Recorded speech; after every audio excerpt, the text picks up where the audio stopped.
어, 물론 성경 다른 데도 다 마찬가지지만 선지서 강의할 때는 요 연도 대략 예수 오시기 전 약 1000년 전이 다윗입니다.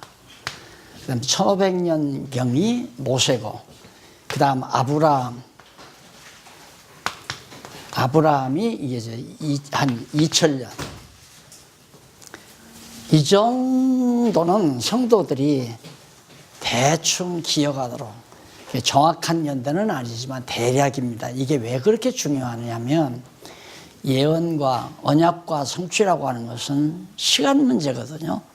언약은 시간 이전에, 사건이 이루어지기 이전에 하는 거고, 성취는 사건이 예언한 이후에 되지는 일이기 때문에 시간차에 의해서 확신이 오는 거죠.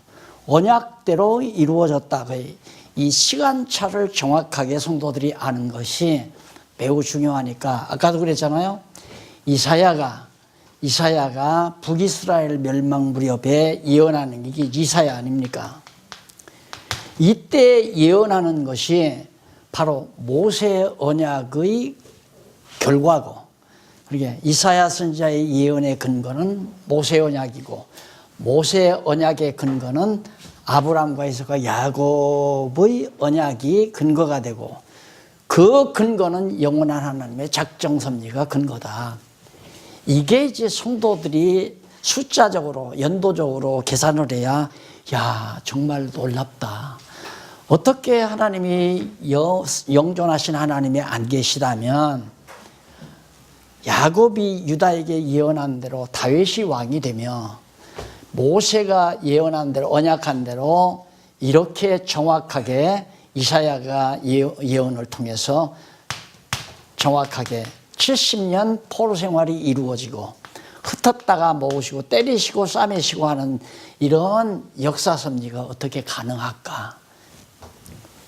하나님이 안 계시다면 그 말이에요. 여호와는 언약 가시고 언약대로 이루시는 여호와 하나님이 안 계시다면 어떻게 이렇게 실제적으로, 이건 역사적 사실 아니에요? 실제 역사 사실이란 말입니다. 이게 어떻게 가능할까? 아, 정말 여호와 하나님은 살아계시구나 하고 믿음이 오는 거죠. 그러니까 믿음의 첫째 단계는, 첫 출발은 하나님이 살아계시다는 게 정확하게 믿어져야 되거든요. 그 다음에 이제 그 하나님이 어떤 분이신가, 전능하시고 신실하시고 자비하시며 주권자이시며 영원하신 하나님이시다. 이 두 가지만 여호와 하나님께 대해서 확실히 믿어지면 그 다음 목사님들의 임무는 끝난 겁니다. 이게 끝난 거예요. 그런데 그게 믿기가 힘들다는 얘기예요. 왜? 지금 제가 목사님들에게 말씀하신, 목사님들은 성경을 아니까 이렇게 얘기해도 쉽게 하루 만에 얘기할 수 있잖아요. 근데 일반 성도들은 성경 백지란 말 잘 모른단 말입니다. 그러니까 하루 가지고 이게 얘기해 가지고는 정말 그런가? 이 정도란 말이에요. 정말 그렇겠나? 이 정도. 근데 이걸 이제 말하기 위해서 창세기부터 하나하나 이렇게 강의를 하는 겁니다. 결국 목사님들은 성경을 다 알기 때문에 하루만 공부를 해도 다 알 수 있는 건데, 지금 제가 여기서 몇 년을 하면 4년째 한단 말입니다. 이유는 뭔가? 이거 이렇게 얘기해도 이게 요리가 잘 안 되니까. 왜 요리가 안 되느냐? 전에 했던 관습, 설교하던 관습 때문에 이게 안 되는 거예요. 그걸 다 지우려니까 나도 힘들고, 목사님들도 지우기가 힘들고, 그러니까 뭔가 하나 남기고 싶고, 내가 어떻게 이걸 얻은 건데, 돈 엄청 들여서 배운 거고, 나도 노력하고 애써서 얻은 정보인데 이건 난 못 버리겠다. 이것 때문에 버리게 하기가 참 힘들단 말이에요. 그럼 언제 버리느냐? 비교가 안 되도록 월등하다, 탁월하다, 이것이 깨달아질 때까지는 안 버려요. 과거 것 죽어도 안 버리려고 해요. 나는 이것도 괜찮다. 그래서 이것도 좀 해보고, 내가 하던 것도 이것도 효과가 있는데 왜 그러냐. 이렇게 되니까 저도 힘들고 목사님들도 힘들고. 근데 이번에 목사님들이 모여서 하는 말 중에 하나가 다 버려야 한다. 그래, 다 버려야 한다. 그 말이 맞는 얘기거든요. 근데 과거에 저와 같이 연구하던 목사님들도 기존 신학에서 취할 것 취하고 버릴 것 버려야 한다. 그래서 기존 신학에 취할 걸 취하고 버릴 거 버려야 한다는데 기존 신학에서 작정 얘기예요. 그러면 설명해 봅시다. 작정 얘기가 기존 신학에서 하나님의 작정, 이 작정과 지금 제가 이런 성경 전체의 구도 속에서 하나님의 작정과는 하늘과 땅 차이로 달라요. 하늘과 땅 차이로 다르단 말입니다. 근데 이게 기존 신학의 작정으로 알면 안 돼요. 전혀 다르죠. 여기에서 작정은 불의란 일이나 형통한 일이나 다 하나님이 작정했다. 선한 일이나 불의란 일이나 하나님이 다 작정했다. 이런 작정이고 기존 신학에서의 작정은 선한 일만 작정했다. 구원 얻을 자 작정하고 지옥 갈 자 작정했다. 그런 정도에서 얘기하지만 역사적인 사실에서 이런 것도 아까 말했잖아요. 저 작정을 말하면서도 백성들이 죄지니까 포로로 잡혀갔다. 하나님이 때리셨다. 회개하니까 하나님이 싸매셨다. 이렇게 설명한다면 우리 성경신학에서 말하는 작정과 기존 신학에서 말하는 작정과는 하늘과 땅 차이로 다르잖아요. 그래서 다 버려야 한다 이거죠. 다. 안 맞으면 다 안 맞고 맞으면 다 맞는다 하는 말이 그 얘기거든요. 그러니까 제가 목사님들하고 이렇게 지금 4년째 보내면서 힘든 부분이 바로 그런 부분이죠. 과거의 것을 버리기가 아깝고 그걸 어떻게든지 좀 남기려고 하고 저로서는 그거 다 버리게 하려니까 안 버리는 걸 버리게 하려니까 힘들지 않아요. 그래서 나 그런 얘기도 하죠. 배고픈 아이가 버린 누룽지 갖고 죽어도 그거 안 버리려고 그래요. 죽어도. 예. 그럼 그걸 버리게 하는 방법은 피자 사다 놔보세요. 그냥 어디다 버린지도 모르게 버린 누룽지 버리고 피자 판으로 피자 있는 데로 달게 된단 말입니다. 그러니까 성경신학의 탁월성을 말씀을 드리려니까 제가 드리는 말씀을 꼬박꼬박 다 잡아서 정리를 하셔야 하는데 자꾸 섞으니까 뭘 섞으니까 제 색깔이 안 나는 거죠. 노란 빛은 노랗게 바르게 넣어야 한다. 노란 빛에다가 파란 거 약간 섞으면 연녹색이 된단 말이에요. 그러니까 섞지 말고 깨끗이 버리고 성경신학적인 이해대로 정확하게 이해를 하면 쉽고 간단하고 확실하고 명쾌하고 탁월하다는 걸 쉽게 느끼는데 자꾸 섞으니까 탁월한지도 모르겠고 그게 그거 같고 조금은 뭐 좀 다르다 하는 정도에서 얘기가 되니까 힘이 든 거죠. 저로서도. 그래서 여기 이제 5장 1절로 7절에 예루살렘과 유다 백성을 꾸짖으며 멸망에 대해서 자 이것도 꾸짖는다.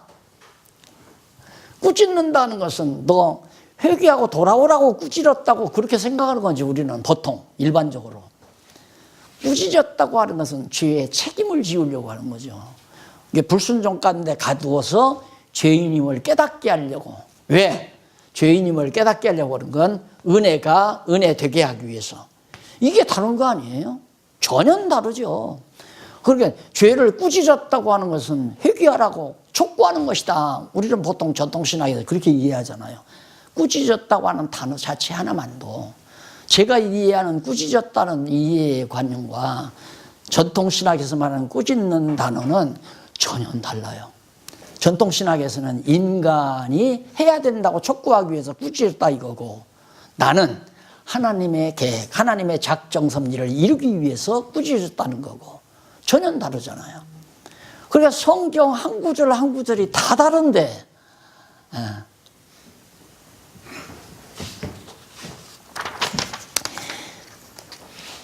그 다음 넘어가서 그 7절 한번 잠깐 보실까요? 4680페이지 위에서 9째 줄 7절 보면 이사야 선지자가 예루살렘과 유다 백성이 여호와의 진노를 당하는 까닭에 여호와의 진노를 당하는 까닭에 대하여 왜 진노를 당하는가? 그 까닭은 자, 고 7절 거기 아래로부터 6째 줄 중간쯤 보시면 진노를 당하는 까닭은 하고 컴마 찍었죠? 먼저 첫째죠. 먼저 여호와께서 그들에게 공평을 바라셨더니 도리어 포악하기 때문이라고 했다. 이런 것도 제가 이해하는 거하고 일반 주석가들이 이해하는 거는 전혀 달라요. 결국 하나님이 원하는 대로 안 했기 때문에 결국 하나님께서 유다 백성이 진노하셨다. 그럼 책임이 누가 있어요? 전적 책임이. 백성에게 있잖아요. 그럼 이걸 뭘 빼놓고 얘기하는 거죠. 하나님께서는 백성에게 까닭을 묻는 이유는 바로 죄인 되게 하려고, 죄인임을 깨닫게 하려고 촉구하는 거거든요. 죄인임을 깨닫게 하려고. 그런데 일반 주석가들은, 전통적인 주석가들은 죄에서 돌이키게 하려고, 회개해서 돌이키게 하려고 촉구한다. 전혀 다르잖아요. 그래서 그래 일일이 저걸 이렇게 썼는데 하나님께서 죄인임을 깨닫게 해야 은혜가 은혜는 줄 알잖아요. 결국은 은혜임을 깨닫게 해서 하나님의 자비성을 알게 하려고, 여호와의 속성 가운데 자비성이 있잖아요. 하나님의 자비성을 깨달아야 은혜임을 깨닫잖아요. 그래서 그 은혜가 충만하게 이루어지고 은혜의 충만 속에서 찬양이 나가게 되고 이제 이렇게 이어져야 성경 전체가 세팅이 돼서 다가온단 말입니다. 그런데 이 바로 꾸짖었다 이런 얘기 자체를 단마디로 이해를 하면 참 어려운 얘기죠. 그 다음 5장 8절로 23절 예루살렘과 유다 백성에게 이 말 화를 6번이나 예언하잖아요. 화가 임한다 임한다 화가 임한다. 왜? 언약대로, 그러니까 이사야가 예언한 대로 때리시기 위해서 6번이나 예언해요. 이제 때린다, 이제 맞는다 그 말이에요. 그 이유는 모세가 언약한 대로, 모세의 언약대로 이루시려고. 그 더 나아가서 보니는 역시 열조에게 대해 언약한 것뿐 아니라 나아가서는 영원한 하나님의 작정 섭리에 따라서 모세를 통해 언약한 대로 이루시려고 이사야를 통하여 예언한 대로 성취해 주기 위해서 화를 6번이나 선언해 주는 거예요. 화가 임한다 임한다 임한다. 그러니 피할 수 없어요. 우리는 하나님의 정하신 뜻에서 한치도 피할 수가 없어요. 하나님께서 나를 예를 들어서 앞으로 한 3년 후에는 나를 하나님께서 한번 손을 봐야 되겠다고 정해놨으면 내가 아무리 천하 없이 노력을 해도 필요 없어요. 3년 후에 내가 하나님의 손을 받게 되지는 거지. 채찍을 받는 거죠. 그래서 사랑하는 자에게 징계 준다고 했잖아요. 그래서 징계를 주어서. 그래서 지금 이렇게 생각하면요. 제가 아이고 정말 내가 생각한 대로 일이 안 되네. 다 젊은 날은 나도 그런 때가 있었을 거 아니에요. 이제 목사가 돼가지고 막 한참 복음이 증거돼가지고 막 명동에서, 명동이면 대한민국의 중심지 아닙니까? 명동 항복판에서 막 젊은이들 100여 명 모아놓고 일주일에 한 번씩 강의 시작했으니까 40대 초반에. 그때 그 물결을 그대로 놔뒀으면 누구 맞다나 나도 성공을 했을 건데. 이렇게 생각할 수 있죠. 그런데 지금 와서 생각하면 참 하나님이 적기에 잘 손보셨다. 솔직한 얘기로 생각을 해요. 하나님이 적기에, 왜? 상당히 이제 막 썼잖아요. 박용기. 특히 모교, 총신에. 그러니까 요즘 뭐 미국에 유학 갔다거나 뭐 카나다 유학 간 친구들이 다 제 얘기를 들은 사람입니다. 그래서 누가 카나다 유학을 가가지고 박사학위 받아가지고 책을 하나 썼는데 내 개론책을 베껴놨어요. 내 개론책 베껴서 자기가 아무개 박사 해가지고 써놨는데 거기다가 참고 서적에만 박용기 목사 성경 개론 그거 하나 써놨더라고요. 그게 줄은 하나도 안 달고 이건 박 목사가 얘기한 거다, 이건 누가 한 거다, 이게 줄을 각각 달아야 되거든요. 각각 매 항목마다 줄을 달아야 돼요. 이건 박용기가 한 얘기다 하고 딱딱 잘해야 하는데 딱 뭐 참고서적에다가만 하나 집어넣으구나. 그러니까 누가 그래요. 아이 목사님 이거 한번 표절로 집어넣죠 그래. 내버려 둬라. 그 캐나다 가서 얼마나 생활이 어렵겠냐. 밥 먹고 살려고 책 쓰는 것 같은데 그거라도 팔아서 좀 먹고 살게 놔둬라. 네.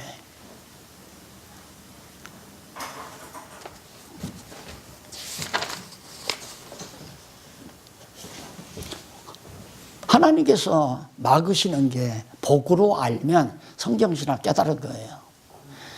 내 생각대로 내 인간 생각대로 일이 잘 돼가면 문제는 심각하다. 내가 그걸 성경을 알면 알거든요. 내가 생각한 대로 일이 잘 풀려가. 아주 잘 풀려가면 하나님 손볼 날이 가깝구나. 손볼 날이 내버려 두지 않아요. 이방 풍속을 따르든가 이방 강대한 나라를 의지하든가 무슨 자기 계획대로 모든 걸 하나님의 뜻보다는 자기 뜻을 앞세워서 한다든가 하나님이 내버려둬요. 왜? 한번 손을 보기 위해서. 그럼 손 보는 거이 나쁘냐? 축복이죠. 사랑하는 자에게는 징계가 따른다. 징계가 없는 자는 아들이 아니다 이 말이죠. 그러니까 이렇게 나이가 먹고 지나보니까 그때 명동 때 나 이단 시비가 없었으면 참 내가 오늘 꼴불견이 됐을지도 모르죠. 그때 목사님 우리 목숨 냈습니다. 목사님 앞에서 기침만 드십시오. 우리가 목사님 초칼빈주의자로 우리는 모시고 한국교회 개혁합시다 하고 한참 20대 중반 대학생들이 줄줄 달았으니까 가방을 제가 가지고 다니지를 못했어요. 서로 뺏어서 들고 다니기 때문에. 그러다 보면 교주 되는 거죠. 지금 생각하면 참 유병원이도 키가 조그맣던데 유병원이 땅딸막 해가지고 드러났을 때 참 꼴불견이다. 나도 하나님께서 손 안 봤으면 저렇게 됐을지도 모르는데 이 생각을 참 많이 하죠. 맞아야 돼요. 인간은 맞아야 제자리 찾지. 안 맞으면 하나님 기어 올라탄다니까요. 창조해서 그 좋은 동산에 살게 했으면 하나님 앞에 그냥 순종하고 살아야 하는 게 우리 보편적인 생각 아니에요. 하나님과 같이 된다니까 홀랑 넘어가가지고 하와가 하나님과 같이 안 돼요. 자기는 여자야. 잉태해서 애기 낳아야 돼요. 하나님은 아내도 없는 분이고 잉태해서 아들 낳는 분이 아니에요. 상상을 할 수가 없는 건데 너 하나님과 같이 된다고 마귀가 오시니까 얼른 먹어버리잖아요. 높이 된다는 데는 다 눈이 멀어버리니까 자기 성공한 데는 앞뒤를 안 가려요. 성공을 위해서는 거짓말도 해야 되고 속이기도 해야 되고 이래서는 안 되는 줄 알면서도 해야 되고 그게 바로 남쪽 유다가 하는 일 아니에요. 그것을 하나님이 놔두는 일은 죄 아래 가두기 위해서. 그래서 죄인임을 깨닫고 이 죄를 용서해 줌으로 누구를 통해서 십자가의 공로를 통해서 용서만 받을 때 은혜 되게 만드는 거 아니에요. 그래서 우리는 은혜에 감동해서 그냥 사나 죽으나 오직 주를 위하여 먹어도 주를 위하여 굶어도 주를 위하여 살아도 주를 위하여 죽어도 주를 위하여 은혜의 감동이 우리를 그렇게 만드는 거 아니에요? 6번 화가 임한다는 걸 재확인시키고 그리 나서 5장 24절로 30절 보면 여호와께서 진노하시려고 대적을 불러올 것을 예언합니다. 내가 너희들 화가 임하는데 어떻게 화가 임하느냐? 대적 불러드리겠다. 그게 바벨론이에요. 이게 북이스라엘은 아수르 제국이고 아수르 제국이 바벨론에게 망하잖아요. 그게 바벨론이 강대해졌단 말입니다. 그러니까 여기서 우리가 착각하는 게 뭐냐면 이런 바벨론이 너무너무 잘 되고 강해지잖아요. 나는 한없이 약해지고 하나님의 백성들은 한없이 약해지고 여기에 낙심할 수밖에 없죠. 성경을 모르면 낙심할 수밖에 없어요. 그러나 바울이 말하는 것은 바울이 깨닫고 나서 하는 얘기가 뭡니까? 나 약할 때 하나님 강하다. 그리스도가 강하다. 나 약할 때 그리스도가 강하다. 그러니까 그리스도의 강한 능력, 여호와 하나님의 능력을 드러내기 위해서 나를 약하게 만드는 거죠. 안 그러면 내 능력 드러나니까.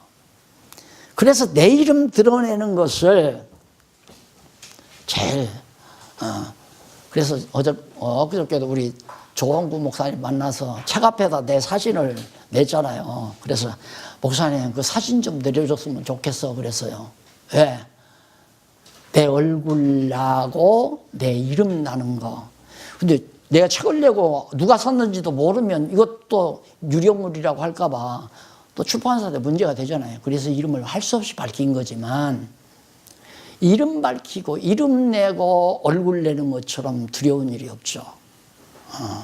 그러니까 나를 드러내기 위해서가 아니라 하나님의 말씀을 드러내야 되고 하나님의 말씀을 자랑해야 되고 나를 자랑하는 것이 아니라 제가 우리 큰딸아이가 이 책을 전부 큰딸아이가 만들어요. 전공도 안 했는데 아주 잘해요. 그거 어떻게 해서 그랬는가 했더니만 학교 다니면서 총학생회에 끌려가가지고 거기서 다 문서 제작하고 유인물 제작하고 이놈이 그 짓을 하면서 공부를 안 하고 학생운동을 해가지고 나중에는 김일성이가 김영삼보다 훨씬 애국자라고 그러고 얘기하는데 놀라서요. 그런데 그 딸아이가 말씀을 듣고 변화돼가지고 두 부부가 너무너무 이 일에 아주 정열을 기울여서 잘해요.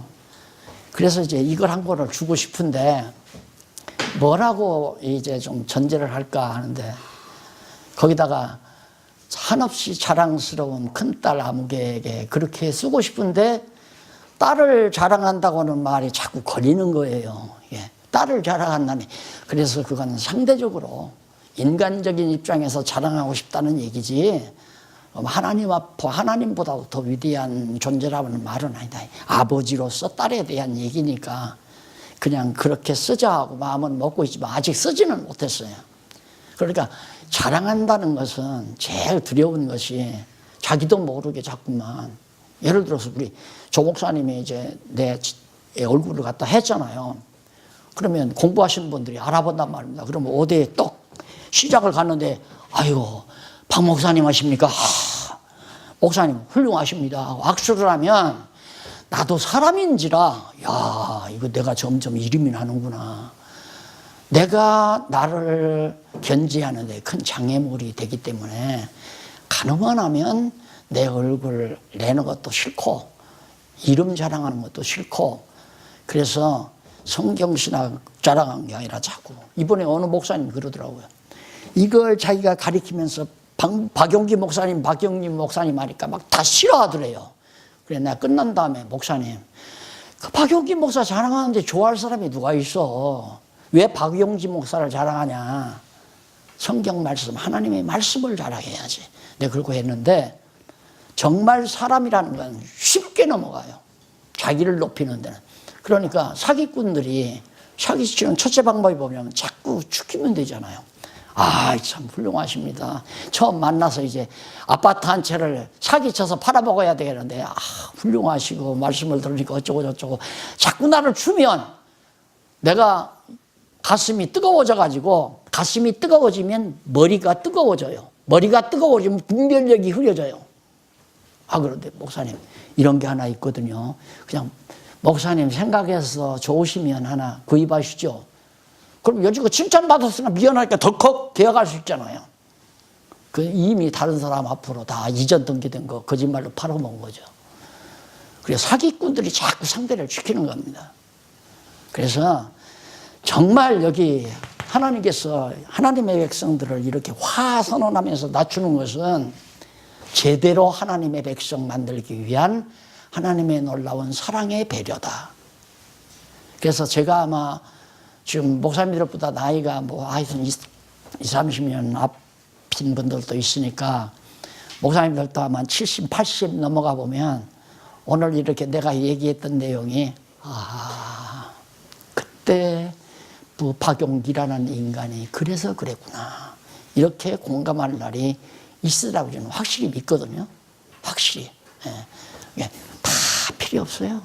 나 높아지는 것도 필요 없고 이름 나는 것도 필요 없고 그거 해봤댔자 나만 교만해지고 자만해지고 하나님 앞에서 저 잘난 척하고 그냥 하나님의 말씀 자랑하다가 하나님 말씀 진리가 이겁니다 자랑하다가 오라 하면 가는 거 이상 더 귀하고 값진 일은 없다. 최고로 값진 일이다. 나는 멸시와 천대를 당할 망정 여호와 하나님의 이름만이 드러난다면 바울이 그런 사람을 아니죠. 나 약할 때 내 안에 그리스도가 강하다. 매 맞을수록 징계에 당할수록 하나님의 사랑을 확증할 수 있다. 자, 그 다음 6장 넘어갑니다. 경고에 대한 예언입니다. 6장에서 8장까지가 하나님께서 경고를 해요. 무슨 경고? 경고 뻔하죠. 계속해서 또 하고 화가 임한다고 또 하고 이제 분명히 망한다. 그걸 통해서 경고를 통하면서 예언을 하는 내용인데 6장서 8장까지 내용 가운데 6장은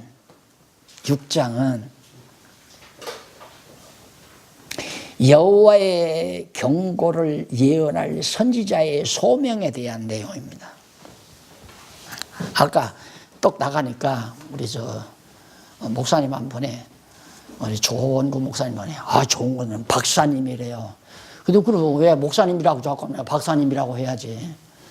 조 목사님 자꾸 이 어깨 또 박사라고 부르면 이게 올라가면 안 된다고.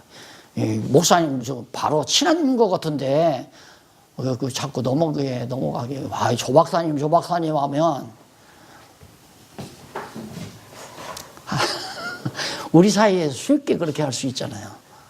근데 그걸 듣는 사람이 조심해야지. 항상 자기 자리에서 흔들리면 안 되죠. 그래서 제가 이런 것도 과거에 20대에 제가 20대 초반부터 농촌운동을 했는데 막 학생들이 이제 막 모여들어서 이제 야학을 하는데 얼마나 나를 훌륭하게 생각할 거예요. 그래서 온 동네가 다 사람들도 저 녀석 저 사람 저 총리감이라고 대통령감이라고는 안 하더라고요. 총리감이래. 이게 뭘 계획을 잘해서 잘 해나가는 거니까 그걸 보고 이제 그런 얘기를 하고 막 학생들도 막 이렇게 하고 그러는데 나도 모르게 자꾸 이렇게 정말 흥분해 와요. 그런데 제게 놀라운 시련이 닥쳐왔어요. 본교의 목사가 자꾸만 이제 자기의 가르치는 거하고 제가 야학에서 가르치는 거 다르니까 목사가 이제 나를 한번 봐주려고 재직회를 열어가지고 지금 저 장로 아들이 못된 짓을 한다. 한번 나를 부르더라고요. 어느 장로님 댁에서 방에서 이제 모여가지고 재직들이 뺑 눌러앉아서 같이요. 가서 제가 얘기를 하는데 나중에는 이론이 달리니까 등잔불을 그때는 호롱불이죠. 호롱불을 확 끄더니만 막 범회를 때려요. 가운데다 놔두고. 그래서 내가 멈추기 시작하니까 싹 피해서 문 열고 도망 나왔죠. 그래서 정말 이제 가르칠 장소도 내쫓아버리고 교회당에서 못 가르치게 하고 그러니까 이제 명원주소에 가서 군인 천막 하나를 갖다가 산비탈에다 쳐놓는데 막 학생들이 더 모여드는 거예요. 어느 학생이 그래요. 선생님, 과거 어느 철학자가 그런 얘기를 했어요. 남이 나를 헐뜯고 욕할 때 내심 기뻐하라고 얘기한 얘기를 제가 들었어요. 그 얘기가 지금도 안 잊어져요. 나는 그 철학자 말을 직접 읽지는 않았거든요. 내심 기뻐하라. 그런 과정을 통해서 나를 나되게 한다는 얘기죠. 바울도 바울 앞에 와서 막 신처럼 제사 드리려고 했잖아요. 그러니까 그러지 말아라. 나도 성정을 가진 인간이다. 높이면 올라간단 말입니다. 자꾸만. 그리고 교계가 이게 자꾸만 이렇게 막 분파가 이루어지는 것도 교단 하나 만들어 놓은 몇몇 사람만 우두머리 앉아서 다 이권 보고 좌지우지하니까 야, 너희들도 내가 더 잘났다. 나도 따로 하겠다 해서 또 나가서 울타리 치고 또 딴짓하고 하다 보니까 이 꼴이 된 거 아니에요. 대한민국이 장로교만 또 수백 교단이 되고. 그거 안 되죠. 너나 할 것 없이 오직 하나님의 말씀만 자랑한다면 그런 일이 없을 거 아닙니까? 그래서 징계는 하나님의 사랑의 채찍이다. 택한 백성에게 있어서. 그래서 그걸 경고하면서 말하는데 7장은 이스라엘의 패망을 통한 경고. 북이스라엘. 야, 이거 이제 패망한다. 그 말은 북이스라엘을 패망하는 이것은 남쪽 유다 너희도 패망한다는 것을 기억해라. 북이스라엘만 패망하는 게 아니라.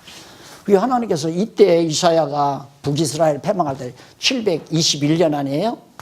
이런 정도는 목사님들이 그냥 쭉 기억하고 계시면 됩니다.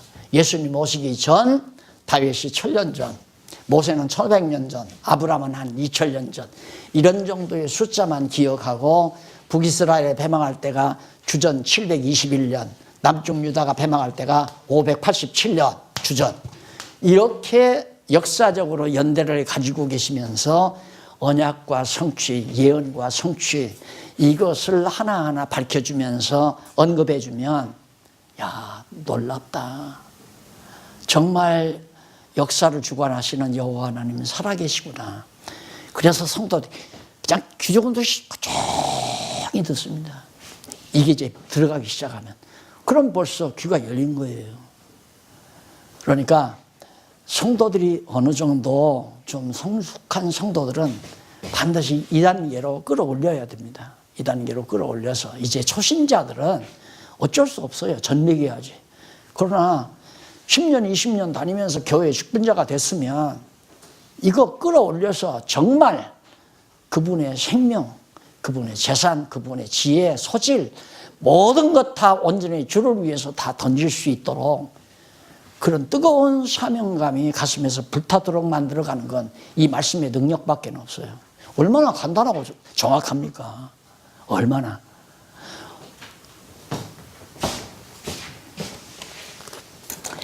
자, 그 다음 8장은 뭐냐? 8장은 아수르의 침공을 통한 경고를 예언하는 내용입니다.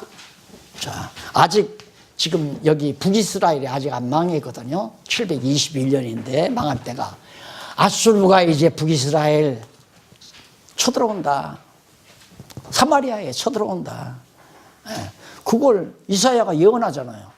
그 뒤에 바로 아수르가 쳐들어왔잖아요.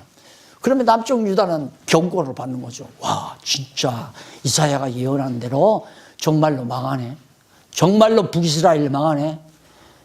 그러면서 이제 남쪽 유다가 혼란이 빚어지잖아요. 혼란 속에서 요시야 왕이 개혁을 단행하죠. 성전에서 발견한 하나님의 말씀, 창세기, 출애굽기, 레위기, 민수기, 신명기 아닙니까? 그때만 토라. 이걸 그냥 백성에게 읽어줘요. 설교 없어요. 그냥 성경대로 읽어주는 거예요. 아까 말한 대로 그거 읽고 들은 자들이 바벨론 포로에 가서, 야, 정말 우리의 지도자 모세가 언약한 대로 그 언약이 그대로 이루어진 것이 오늘날과 같다. 그러면 저는 그래요. 창세기에서 하나님께서 노아가 세 아들에게 언약하잖아요. 그것도 있고, 그 다음 예수님께서 예언한 말씀이 그대로 이루어지고 있잖아요. 예수가 그리스도라는 것이 이루어지고 있잖아요. 그러니까 현재 교회가 지금 서구에서 아시아로 오는 거, 아시아권에서 지금 복음이 전거되어져 가는 거, 이런 것들이 야, 성경의 예언대로 이루어지는 것이 오늘날과 같구나. 그걸 피부로 늘 느끼고 사는 거죠.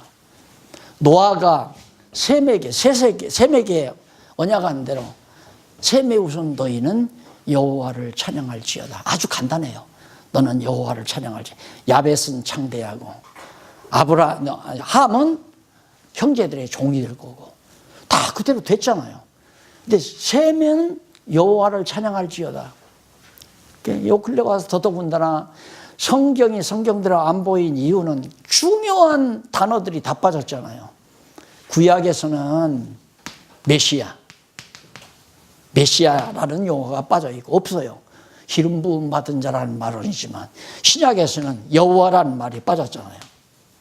그러니 어떻게 성경을 알아요? 가장 중요한 개념인데 여호와이심을 계시하기 위한 건데 어떻게? 여호와께서 메시아 보낸다고 언약하시고 메시아를 보냈다. 이걸 통해서 여호와를 계시하는 건데 이 중요한 두 단어가 중요한 단어죠. 아주 키워드. 중요한 단어가 지금 우리가 보는 성경에 다 빠져버렸어요. 누가 그걸 알 재간이 있습니까? 모르죠. 그런데 이번에 어느 목사님이 저한테 그걸 질문해요. 목사님, 번역서에 특히 개역성경에는 이게 다 빠졌는데 중요한 용어가 다 빠졌는데 목사님 어떻게 그걸 깨달으셨습니까? 라고 물어요. 그래서 항상 그런 얘기면 나도 모르겠어요. 그냥 보여서 그렇게 해석한 거예요. 읽다가 보니까 메시아 여호와 이름이 다 빠졌기 때문에 이거 빠졌다 선언했죠. 그래서 이번에는 아예 노골적으로 이 말도 밝혔어요. 빠졌다. 그러니까 하나님께서 깨닫게 안 하시면 몰라요. 절대 모른단 말이에요. 왜 그러면 이걸 깨닫겠나? 셈의 자손은 여호와를 찬양할지어다. 여호와 찬양하게 해야 하는데 이것이 서구교회에서 보는 성경에 다 여호와가 있고 메시아가 있다면 우리보다 먼저 여호와 찬양하고 살았을 거 아니에요. 기껏해야 예수 믿고 죄서 용서 안 받아 천국 간다. 구속사 신학이 지금 2000년 역사 동안 구속사 신학이 완전히 도배를 했다 이 말이에요. 그러다 그것이 안 되니까 이제는 다 개신교가 다 몰락당하잖아요. 서구에서 몰락당하고. 그러자 정말 셈의 후손인 극동지방인 대한민국에서 여호와의 이름을 발견해서 성경 전체가 신구약 성경 전체가 여호와 계시다. 그러니까 성경을 깨닫고 나면 여호와를 찬양할 수밖에 없잖아요. 할렐루야 하고 할렐루야 여호와를 찬양이 나올 수밖에 없죠. 그 하나님의 언약대로 이루심이 오늘날과 같도다. 제 고백이 그거예요. 그러니 제가 흥분 안 할 수 있어요? 하나님이 언약한 말씀대로 이루어짐이 오늘날과 같도다. 뭐가? 교회가 서구에서 땅끝까지 이르러 증거되기 위하여 지금 아시아, 극동지방 아시아 대한민국을 통해서 중국으로 동남아로 인도로 그 다음 중앙아시아로 지금 복음이 막 증거돼. 얘기 들으니까 우리 박윤현 목사님 유럽도 가신다면서 뭐 퍼져나가잖아요. 자꾸만 가서 암만 얘기 안 하려고 해도 성경신학 얘기 또 하게 돼 있어. 3년 동안 들었으니 머릿속에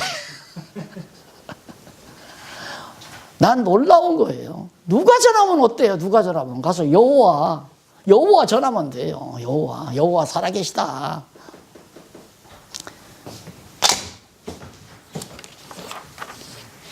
(6장 1절로 5절) 이사야가 보좌에 앉으신 여호와의 환상을 보고 탄식합니다. 보좌에다 선지자의 소명이죠. 이사야 선지자가 소명을 느껴요. 환상으로 여호와를 봐요. 보좌에 앉으신 여호와를. 그런데 이 백성들이 여호와를 잊어버리고 여호와의 이름을 망령되이 일컫기도 하고 여호와의 이름을 망령되이 일컫고 이방 나라와 의지하고 이방 나라의 신들을 섬기고 탄식할 수밖에 없어요. 그 다음 6절로 10절에 보면 입술을 정결케 하여 사명을 주셔서 백성에게 보내시는 여호와 하나님을 생각해 보십시오. 이사야가 지금 여기서 북이스라엘 망한다. 이것도 위험한 일 아닙니까? 지금 북이스라엘이 강대한데. 그리고 남쪽 유다도 망한다. 자기 잘못하면 이 당시에 권력자들에게 죽는단 말입니다. 에레미야는 많은 고난 당했잖아요. 하나님께서 입술을 빚어가지고 말하게 해야 하는 거예요. 말하게 해야. 이게 이제 사명이죠. 거짓말하고 거짓을 증거하고 속이는 말하고 그런 입술을 하나님께서 빚어가지고 여호와 하나님에 대한 말, 하나님의 계획대로 망한다. 북이스라엘도 망하고 남쪽 유다도 망한다. 그러나 남쪽 유다는 때가 되면 다시 하나님께서 싸매신다. 이 얘기를 하게 하시려고 이사야를 하나님이 불러가지고 입술을 찢어서 사명을 주는 겁니다. 그 다음 11절로 13절 보면 성읍들이 황폐해져도 거룩한 씨는 남을 것. 그렇죠. 예루살렘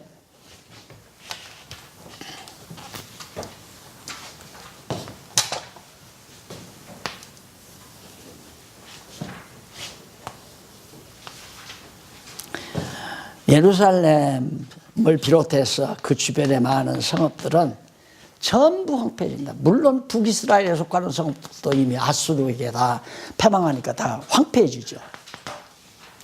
이건 다 황폐해져도 뭐냐? 거룩한 씨는 남긴다. 씨를 남긴다는 말은 백성들은 그대로 이방 바벨론에 다 흩어져서 살아도 하나님께서 절대 아주 멸하지 않는다. 씨를 남긴다 이 말이죠. 그러니까 한국교회, 나는 이런 상황을 보면서도 이러면 이제 혹시라도 참 박 목사 자기 위대한 존재로 착각하는 거예요. 난 그렇게는 생각 안 해요. 그렇게 생각 안 하고 한국교회가 너무했잖아요. 붕이 돼가지고 막 모여들기 시작하니까 그 다음 완전히 인간적으로 세상 사업 마냥 이렇게 부패하고 타락하자 보니까 하나님께서 한국교회를 지금 주저앉히는데 마저 없애지 않아요. 씨는 남겨야 씨앗. 그래야 또 퍼져나갈 거 아니에요. 그래서 나는 정말 그것도 그래요. 여러분 목사님들이 그렇게 생각하실지 나만 그렇게 생각하는지 모르지만 지금 이 성경을 이렇게 연구하는 우리 목사님들이 결국은 장차 앞으로 한국교회뿐만 아니라 아세아교회, 세매 자손들의 지역에 복음을 증거할 수 있는 생명의 씨앗 역할을 하나님이 하시려고 남겨놓기 위해서 우리들 하여금 이런 자리를 마련했다. 10도 좋고 20도 좋고 5도 좋고 상관없습니다. 씨는 한 털만 남아도 한 알의 밀이 떨어져서 예수님 한 분 남았지만 그분이 떨어져서 썩으니까 많은 열매 맺었잖아요. 마찬가지죠. 예, 한국 그런 의미에서 한국만 소망이 있는 게 아니라 세매자손에게는 소망이 있다고 생각해요. 정말로 그 일을 하나님이 해 가신다. 하나님께서 왜?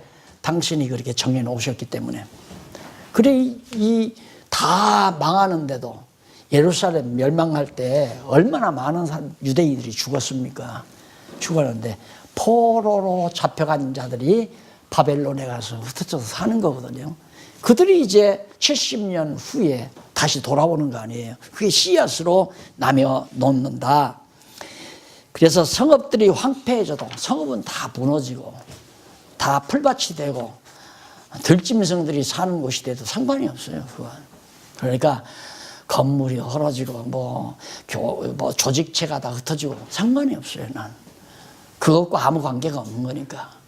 그러니까 결국은 막 교회가 잘 된다는 것은 사람이 많이 모여들고 돈이 많이 나오니까 조직을 튼튼히 하고 정치적인 세력을 강화하고 그리고 시설을 아주 휘황찬란하게 만들어 놓고 그 일을 해야 하는데 하나님께서 하루아침에 다 성전도 다 헐어버리잖아요. 중요한 것은 영혼입니다. 택한 맥서의 씨앗을 아주 멸하지 않고 남겨놓겠다. 그 다음 7장에 가면 이스라엘의 패망에 대한 내용이 구체적으로 나와요. 7장에서. 그래서